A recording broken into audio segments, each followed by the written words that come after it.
Westuhal min Freyand, and welcome to yet another episode of my video series called The Lord of the Rings, the books versus the films, in which I look at the writings of John Ronald Reuel Tolkien and the movies by Peter Jackson and compare them. As every adaptation, The Lord of the Rings films needed to make some changes from the source material. Certain things were omitted, others were added, and some were tweaked.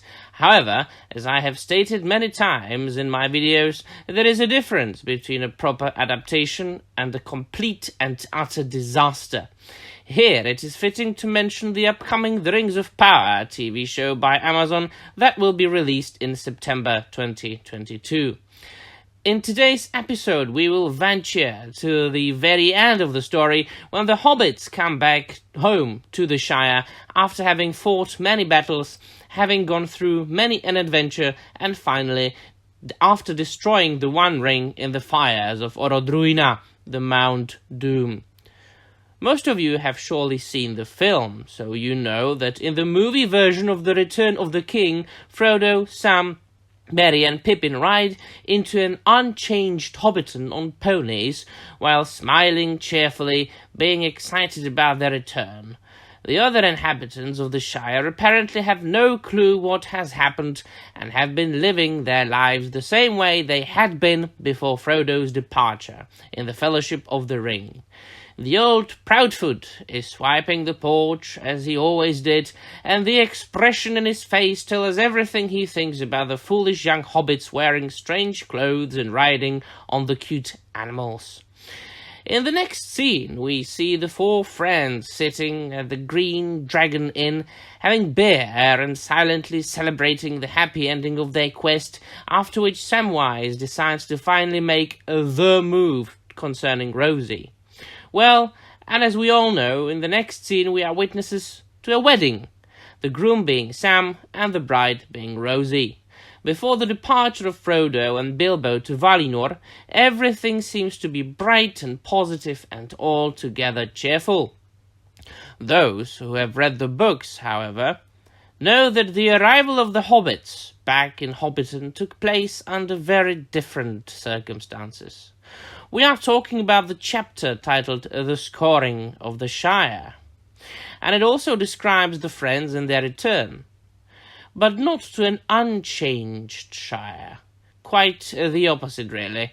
The Brandywine Bridge is barred and closed, strange new buildings have been built, tall smoking chimneys are towering over the Shire, and everything is bleak and dark and depressing. The Shire has changed drastically. The inhabitants are scared, the heroes are met by so-called sheriffs, who are really a sort of Shire police, and the entire land is riddled with ruffians. The following passage from The Return of the King will illustrate the situation much better than I could have ever achieved. It was one of the saddest hours in their lives. The great chimney rose up before them, and as they drew near the old village across the water, through rows of new mean houses along each side of the road, they saw the new mill in all its frowning and dirty ugliness, a great brick building straddling the stream, which it fouled with a streaming and stinking outflow. All along the bywater road every tree had been felled. As they crossed the bridge and looked up the hill, they gasped. Even Sam's vision in the mirror had not prepared him for what they saw. The old grange on the west side had been knocked down, and its place taken by rows of tarred sheds. All the chestnuts were gone. The banks and hedgerows were broken. Great wagons were standing in disorder in a field beaten bare of grass. Backshot Row was a yawning sand and gravel quarry. Bag End up beyond could not be seen for a clutter of large huts. "They've cut it down," cried Sam. "They've cut down the party tree." He pointed to where the tree had stood under which Bilbo had made his farewell speech. It was lying lopped and dead in the field. As if this was the last straw, Sam burst into tears. Well, and the situation is of course much worse. The Bag End has apparently been taken over by the Sackville Bagginses, and there is Sharkey, the boss behind all this, the biggest ruffian. And Sharkey is of course none other than Saruman, who has taken residence in the Shire after escaping Isengard during the attack of the Ents. After the heroes raise the folk of the Shire and overthrow the new order, the final confrontation takes place in Bag End between the hobbits, Saruman and Grima Wormtongue. Saruman boasts that he has destroyed their homeland. His might and pride were hurt, and this was supposed to be his final revenge, his victory.